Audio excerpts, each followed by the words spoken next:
boy, did Trump own him many, many times. So that is definitely something to take into consideration. Trump stopped an interview in the Oval Office with ABC News' George Stephanopoulos because Chief of Staff Mick Mulvaney coughed. He says, please leave the room. You just can't cough. Ivanka Trump accompanied her father to a G20 summit in June 29, 2019, where she continued to contribute in the conversation among high-level European leaders. And the other participants, especially then IMF Managing Director Christine Lagarde, avoided eye contact and were just like, we're not really paying attention. No, thank you. I'm not interested. But I can't find the video here, which is kind of annoying. And she's just in there just like, she says, and the same with the defense side of it in terms of the whole business that's been sort of male dominated. Like, yeah, she's really also kind of hilariously tried to be the perfect representation of feminism, and it's been like such a deep and inspiring, that's what she's like really make a difference for women. Like, that is her mindset. She's like really, she's good, but it has been really kind of funny to see how that's turned out. But the French had to apologize for it. It's just like, again, all these things with like the most elite members of like the director of the IMF, all these people who have this massive control over world finances. And what is it that they have to put up with? Like people like Ivanka, like people who have put in so much work and climbed so many like legitimate tough hurdles to get to power. And they're bad people. So it's great and funny that they put up with it. But like they get there, and the American president, the face of the most powerful country on earth, is Donald Trump and his daughter, who he's like making out with half the time. They're trying to put her in all these meetings, and you got to listen and pretend like you care about what she has to say. Just absolutely hilarious stuff. Trump's personal assistant, Madeleine Westerhout, bragged that she was closer to the president than his daughters Ivanka and Tiffany during an off-the-record dinner with reporters. The president doesn't like taking pictures with Tiffany because she looks overweight, she said. That's probably definitely true. And the president wouldn't be able to spot her in a crowd. And Westerhout was fired, and Trump later called Westerhout's remarks a little bit hurtful, but sometimes the truth hurts, and he probably knows it's the truth. He probably is fully aware of the fact that he just cannot do this. As the Wall Street Journal broke the story of Trump's attempt to buy Greenland, Trump tweeted a photoshopped image of a massive Trump hotel plopped onto a small town in Greenland with the caption, "I promise not to do this to Greenland." You do kind of get that, even though he is just incredibly stupid and bumbling around the halls of power, like 99% of the time, he does kind of have a sense of like self-awareness of the fact that he is making people laugh in such a way. He's kind of like the kid at school who, like, everybody makes fun of, but also laughs at behind their backs, and also really hypes up in a big way when they're like in a big group, and it's like, the kind of mascot of any particular group. Trump was kind of like that. He knew there was a joke going on, and he just tried to be the one who was like in on it. But really, there's a huge cohort of all the people that he really cares about. And by the way, he does not care about his supporters. The people he really cares about, he knew they were all laughing at him, but he had to kind of be a little bit like, like a little self-effacing about it, at least kind of like to save face, even. And that was a big thing. So, what we do see is a very kind of interesting. This is the kind of the interesting one. Is the Sharpie moment, the Hurricane Dorian. Sean Spicer debuted on Dancing with the Stars at that point in 2019. He was already gone. In a White House ceremony, Trump referred to Conan, a special operations dog involved the killing of the ISIS leader Abu Bakr al-Baghdadi, as a male. The White House later declared that Conan was a female, but corrected itself, saying Conan was indeed a boy. The back and forth leads to some speculation the White House tried to cover up for Trump's initial mistake. Some online observers did even zoom in on Conan's crotch area to determine the sex, but the Pentagon finally declared that Conan was a boy. So that was just a little thing. And again, all these people have to do, they go back and forth on this, like, really irrelevant matter in the wake of a big national security move. And they still had to, do it. They still had to have these stupid, like, back and forth. And they still had to put up, like, this, like, babysit and, like, childproof all these various levers of government, which is just such a kind of funny thing that we won't have to see, at least around Joe Biden, because he's not going to be going anywhere near those things. Like, he's going to be locked away in the basement, especially after all the probably like the drugs they had to infuse him with today at the inauguration. But it is quite a funny thing to see. With the coronavirus ascendant in the United States, Trump began riffing on possible cures for the viral disease, of course, like disinfectant. Here's now we get into 2020. He says, "Then I see the disinfectant where it knocks it out in 1 minute. And is there a way we can do something like that by injection inside, or almost a cleaning injection in the body?" And of course, they had to all come out and warn against consumers injecting disinfectant to prevent COVID-19. And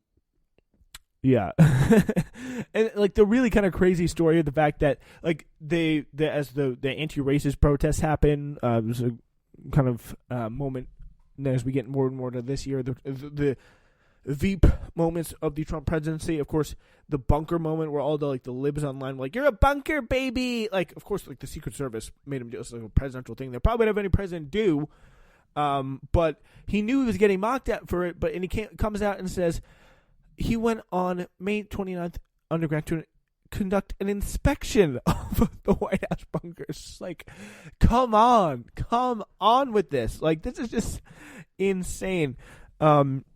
And of course, like all the tweets, like the nuclear, so many memories, so many great times, that we have just continued to love and appreciate here.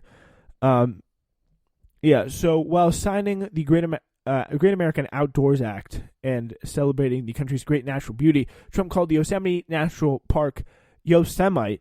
The gaffe led to increased sales from the National Museum of American Jewish History, which has been selling a Yosemite shirt since 2011. Trump tweeted, it's the best thing he's ever done for Israel. I'm a great fan of Israel and the Jewish people, folks.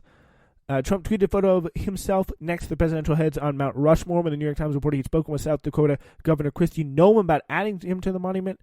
He tweeted, "That was all fake news, but still, sounds like a good idea to me. I like it. I didn't do it, though, but I like it a lot." Like, that was his take there. Like, perfect Trump thing. Just like, yeah, I mean, I didn't do this, obviously. I didn't have this conversation, but it would be pretty cool, too. Like, just like, come on. Again, all these things, like, the facade is so, like, depressingly, like, cracked. And so clearly cracked. It's just like, did they really want you to, like, consider it at all? Or was the facade there, like, the whole point, like, the whole joke? Disembarking Air Force One together on August 17, 2020. Trump tried multiple times for about 6 seconds to hold Melania's hand, but was unsuccessful. August 31st, Trump said that the United States was rounding the final turn in the COVID-19 pandemic. And, of course, about a month later, he got coronavirus. His wife, his chief of staff, and youngest son, as well as top advisors, tested positive for COVID soon after that. And of course, this was a fun little game of like, no, he is, no, he isn't. That the White House staff had to play with the media. Trump's chief of staff gathered journalists outside the hospital to tell him that he, as a source familiar with the president's health, has something to share off the record with some of y'all. This is what Mark Meadows did. He tells them the president has been in much worse shape than the president's doctors had painted publicly. The whole off-the-record exchange was caught on video. Again, of course, the hilarious, back and forth from the media and just the clear, desperate attempts for people to be like, please stop leaking from the White House. There's too much information. We need to attack the leakers. And then just people leaking the meetings about attacking leaking. Like, that's how blatantly insufficient the security was in any kind of way. And just the respect that people had, kind of any way that that they wanted to work there. Just people like, oh, I'm just in this so I can get something out of it here. And that was the big thing that so many people tried to do. Oh, we can go in, we can control Trump, we can civilize him, we can make him see how he can use his power to his own ends. But no, it never happened. Never happened. Yeah, of course, I'm going to play the video for you. This whole exchange, this off-the-record exchange that was caught on video. I have 10. Okay, so who... Obviously, the cameras are still rolling, so if we can go off the record with some of y'all and get away from the cameras, sure. I'd Okay. be glad to.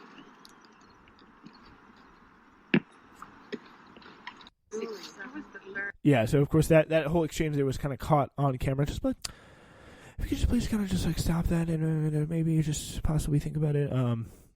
Yeah, and of course he may have even showed up to the debate with COVID knowingly and tried to cough it on Joe Biden in the first presidential debate.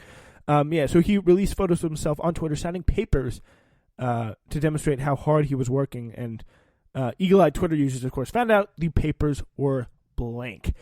Trump mistook Rep. Matt Gaetz for a close ally, Rick Gates, in his 2016 deputy campaign manager who pleaded guilty during the Mueller investigation. And of course, yeah, he loses the 2020 election, and of course we got to talk about the Four Seasons thing there. That's great, but yeah, that pretty much concludes our fun thing of Trump. But probably one of the best presidents we have ever seen. One of the funniest we've ever seen from the standpoint of funny folks.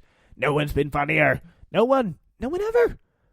We stand tall and we stand strong. So I do have right now this little video montage of this report of the best and worst moments of the Donald Trump presidency, going through, starting with the Women's March, talking about his Syria launch. Rolled back countless environmental protections and announced, the United States will withdraw from the Paris Climate Accord.